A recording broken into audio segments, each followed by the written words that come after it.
दोस्तों, अगर एक डॉक्टर किसी मरीज से कह रहा हो पैरासीटामोल खा लो तुम्हारा बुखार ठीक हो जाएगा, और कोई तीसरा आदमी डॉक्टर की ये बातें सुनकर ढेर सारा पैरासीटामोल खरीद कर बिरयानी बनाकर खा ले, तो आप बताएं कसूर किसका होगा, डॉक्टर का या उस बेवकूफ आदमी का? दोस्तों, ये सवाल मैंने क्यों किया है, इसकी वजह वीडियो के आखिर तक समझ जाएंगे। तो शुरू करते हैं इस क्लिप से। ठीक है, और सनातन की भी आप काफी तारीफ करती हैं। गौमूत्र को लेकर एक बड़ी बहस छिड़ी हुई है। गौमूत्र की सनातन में बड़ी आस्था है और तमाम लोगों की ओर से गौमूत्र को लेकर परिहास उपहास भी किया जाता है। सोशल मीडिया में आप तमाम रिएक्शंस देखती हैं। गौमूत्र की सनातन में आस्था को लेकर आपका नजरिया क्या है? देखिए, आप सही अल बुखारी पढ़िएगा। यहाँ सवाल था हिंदू मजहब में गाय के पेशाब के बारे में, लेकिन ये खराब मुंह वाली जवाब कहाँ ले गई? सही बुखारी पर। जरा सोचें, इस सवाल पर सीधा जवाब क्या होना चाहिए था? या तो ये हिंदू अकीदे पर बात करती या साफ कह देती ये हिंदुओं का मजहबी मामला है, लेकिन असल मौजू छोड़कर सीधा आ गई सही बुखारी पर। यह तरीका इल्मी बहस का नहीं है, बल्कि अटेंशन डाइवर्ट करने का तरीका है। अब आइए आगे देखते हैं कि इसने इस सवाल में सही बुखारी को क्यों घुसाया। देखें कि देखिए, आप सही अल बुखारी पढ़िएगा तो सही अल बुखारी में प्रॉफेट मोहम्मद सल्लल्लाहु अलैहि वसल्लम ने कहा है कि ऊंट का मूत्र और ऊंट का दूध दोनों हलाल है और सेहत के लिए बहुत अच्छा है। तो हम भी तो मूत्र पीने वाले हैं, बस फर्क इतना है कि सनातन धर्म में गाय के मूत्र को बहुत पवित्र माना गया है और मुसलमान में ऊंट के मूत्र को बहुत पवित्र माना गया है, बहुत हलाल माना गया है। तो जैसा आपने बताया, इस्लाम में ही ये इजाजत देते हैं कि हलाल हराम है गोमूत्र, अरे ऊंट का मूत्र हलाल है, हलाल है, पी सकते हैं। तो सुना आपने, ये कहती है ये भी पेशाब पीने वाली है। पता है इसने ये जुमला क्यों कहा? असल में ये एक चाल है।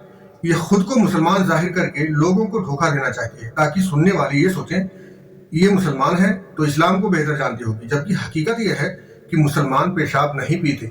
अब आते हैं उस सवाल पर कि क्या वाकई अल्लाह के रसूल ने ऐसा कहा था जैसा ये बता रही है। दरअसल ये वाकया है उक्ल और उरैना नाम के कबीलों के कुछ लोगों का।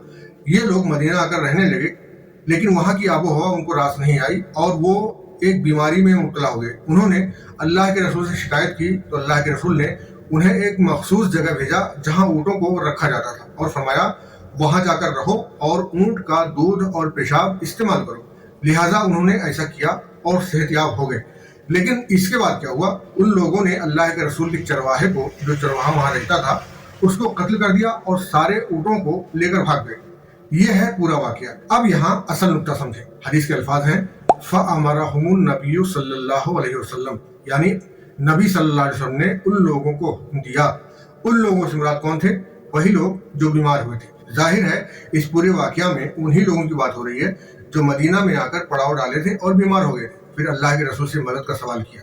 ये सारा मामला इतना वाज़ेह है कि कोई भी शख्स बिना समझाए समझ सकता है कि ये कोई आम हुक्म नहीं था, बल्कि एक खास बीमारी और खास लोगों के लिए इलाज था। आप खुद सोचें कि जब अल्लाह के रसूल ने ये हुक्म उन लोगों को दिया था जो मदीना में आकर बीमार हुए थे, तो नाजिया को मूत पीने की क्या जरूरत है? दरअसल मक्कार लोग इस पूरे वाकया से सिर्फ फयशरबू मिन अलबानिहा व अबवालिहा का जुमला उठाते हैं और पूरा वाकया गायब कर जाते हैं। फिर इस तरह के चैनलों पर बैठकर चिल्लाते हैं हलाल है मुफीद है, हलाल है मुफीद है, और पूरी कहानी बदल देते हैं। सबसे अहम बात, इस पूरे वाकया में कहीं भी इस तरह के अल्फाज नहीं है जिससे ये इशारा मिलता हो कि अल्लाह के रसूल ने इसे हलाल कहा है।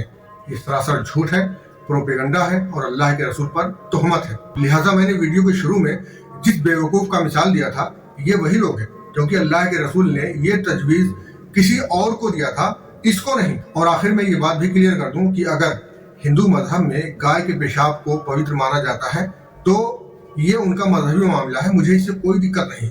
जिसका ईमान है वो जाने, मगर इस्लाम में ऊँट का पेशाब हो या गाय का पेशाब हो, उसे हलाल कतई नहीं कहा गया है। एक मजेदार बात आपने शायद नोटिस किया हो या ना किया हो, जब इसने कहा हलाल है तो एंकर का चेहरा देखें, नाजिया की बातों से इतना खुश हो रहा था जैसे आलू मिल गया हो। हकीकत यह है कि ऐसे चैनलों पर इस तरह के सवाल जवाब के प्रोग्राम प्लानिंग के साथ किए जाते हैं, जहां इल्मी बहस के नाम पर बेवजह इस्लाम को टारगेट किया जाता है। दोस्तों, आज के लिए बस इतना ही। वीडियो के मुतालिक अपनी कीमती राय कमेंट में जरूर लिखें और वीडियो अच्छी लगी हो तो अपने दोस्तों को शेयर कर दें।